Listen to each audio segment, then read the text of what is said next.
বন্ধুরা, তোমরা এখানে তিনটি মেয়েকে দেখতে পাচ্ছ। আর আজকে তোমাদের কাছে প্রশ্নটি হলো, এই তিনটি মেয়ের মধ্যে কোনটা রাজার আসল মেয়ে?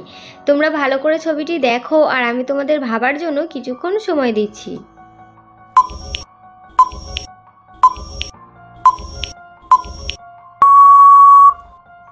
তো বন্ধুরা, তোমরা কি বুঝতে পারলে এখানে কোন মেয়েটি রাজার আসল মেয়ে? যদি বুঝে থাকো তাহলে ঝটপট কমেন্টে জানিয়ে ফেলো। আর যারা এখনো বুঝতে পারোনি তাদেরকে আমি উত্তরটা ভিডিওর শেষে বলে দিচ্ছি। কিন্তু তার আগে আমার এই ভিডিওটা যদি তোমাদের ভালো লেগে থাকে তাহলে প্লিজ ভিডিওটাতে একটা লাইক দিয়ে চ্যানেলটা এক্ষুনি সাবস্ক্রাইব করে নাও আরও এরকম ধরনের মজার মজার ভিডিও পেতে। তো বন্ধুরা, এখানে সঠিক উত্তরটি হলো এ নাম্বার মেয়েটি হলো রাজার আসল মেয়ে। কারণ তোমরা একটু ভালোভাবে খেয়াল করে দেখো, পিছনের দেয়ালে রাজার ছবিতে গালে একটি তিল রয়েছে এবং সেই একই তিল এ নাম্বার মেয়েটির গালেতেও রয়েছে। অর্থাৎ এর থেকে বোঝা যায় এ নাম্বার মেয়েটি রাজার আসল মেয়ে।